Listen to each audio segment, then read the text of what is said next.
नमस्कार मित्रांनो, तुमच्यासाठी आज घेऊन आलेलं आहे एक सेटअप. त्या सेटअपचं नाव आहे 330 स्ट्रॅटेजी सेटअप. ओके. तर आपल्याला हे आता जाणून घ्यायचं आहे. तर व्हिडिओला शेवटपर्यंत बघा आणि चॅनलला सबस्क्राईब करा. तर ठीक आहे. बऱ्याच जण हे सेटअप वापरतात आणि याची प्रोबॅबिलिटी थोडी हाय आहे. त्यामुळे मी हे सेटअप तुम्हाला देतोय. तर बघा, तुम्हाला सर्वप्रथम इंडिकेटर या बटनावरती क्लिक करायचं आहे. केल्यानंतर तुम्हाला या ठिकाणी ईएमए नाव सर्च करायचं आहे. सर्च केल्यानंतर त्या ठिकाणी मूव्हिंग एव्हरेज एक्सपोनेन्शियल वर तुम्हाला 2 वेळा क्लिक करायचं आहे. चार्टवरती 2 ईएमए प्लॉट होणार. त्या ठिकाणी आपल्याला सेटिंगमध्ये जाऊन बाय डिफॉल्ट 9 ईएमए असतो, त्याला चेंज करून 3 करायचं आहे आणि याच्यात थिकनेस वाढवायची आहे. ठीक आहे. तर दुसरा जो ईएमए आहे त्याला सुद्धा सेटिंग चेंज करून त्याला 30 ईएमए करायचं आहे. 30 ईएमए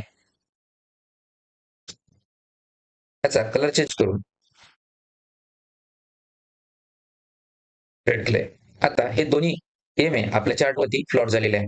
आता बघा की बाय सेटअप कशा पद्धतीने काम करतो. तर बघा की जेव्हा हा 30 ईएमए आहे आणि 30 ईएमए ला जेव्हा 3 ईएमए वरच्या दिशेने जर क्रॉस करत असेल, तर या ठिकाणी जर एक कॅन्डल स्ट्रॉंग कॅन्डल बनली असेल, तर या ठिकाणी आपण त्याच्या हायवरती बाय करतो. हा झाला बाय सेटअप. ठीक आहे. तर आपण आता एक्झाम्पल बघूया. ठीक आहे. हा सेटअप तुम्हाला कळलं असेल.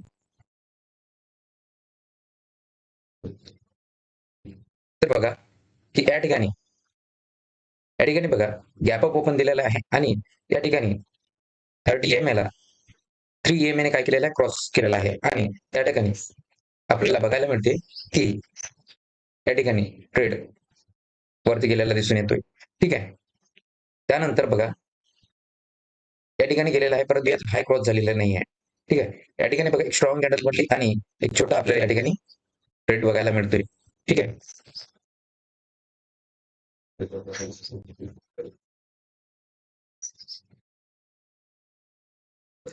पुन्हा आपल्याला या ठिकाणी बघा 30 ईएमए ला 3 ईएमए ने क्रॉस केलेला आहे. याच्यावरती बाय केलेलं आहे. नंतर मार्केट बूम झालेलं दिसून येते.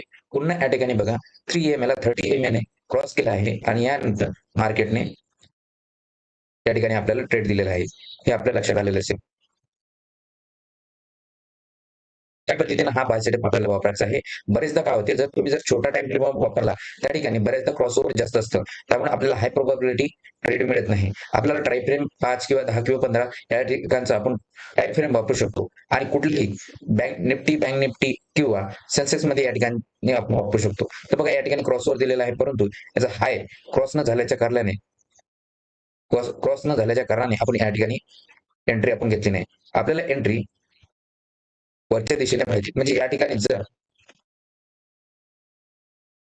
क्रॉस केल्यानंतर जर त्या ठिकाणी जर चांगला आहे बुलिश कॅन्डल बनत असेल, त्याच ठिकाणी आपल्याला काय घ्यायचं आहे की ट्रेड घ्यायचा आहे. ही बाब तुमच्या लक्षात. आता आपण बघणार आहे सेल सेटअप. नेमका 330 चा सेल सेटअप काय, तर बघा की कंडिशन नंबर 1 की ही 30 ईएमए आहे. 30 ईएमए आहे. त्या 30 ईएमए ला जर 3 ईएमए ने डाऊन साईडला जर क्रॉस केलं, म्हणजे 3 ईएमए ने वरून खाली जर क्रॉस केला, तर त्या ठिकाणी आपला काय होणार, सेल सिग्नल बनणार. म्हणजेच त्या ठिकाणी क्रॉस केल्याच्या नंतर त्या ठिकाणी एक स्ट्रॉंग जर रेड कॅन्डल बनत असेल, त्या ठिकाणी आपण सेल साईडला आपण ट्रेड घेऊ शकतो. तर या प्रकारचा हा सेल सेटअप आहे. तर बघू तर कुठल्या प्रकारे. आता बघा या ठिकाणी 3 ईएमए ने 30 ईएमए ला काय केलेलं आहे, क्रॉस केलेला आहे.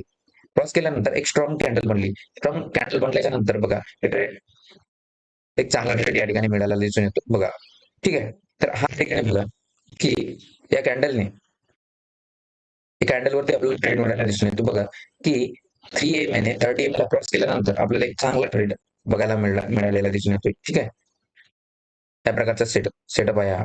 तर बघा बरेचदा काय होते, ईएमए जर क्रॉस केल्यानंतर बरेचदा आपला एसएल त्याच्याच ज्या कॅन्डल खाली आपण बाय करतो, त्याच कॅन्डल खाली आपण एसएल ठेवला पाहिजे. जर आपण याच ठिकाणी जर स्मॉल कॅन्डल दिसत असेल, त्या ठिकाणी आपण ट्रेड घ्यायला अवॉइड केलं पाहिजे आणि 1 मिनिट टाइम फ्रेम मध्ये तुम्ही हे अवॉइड करू शकता.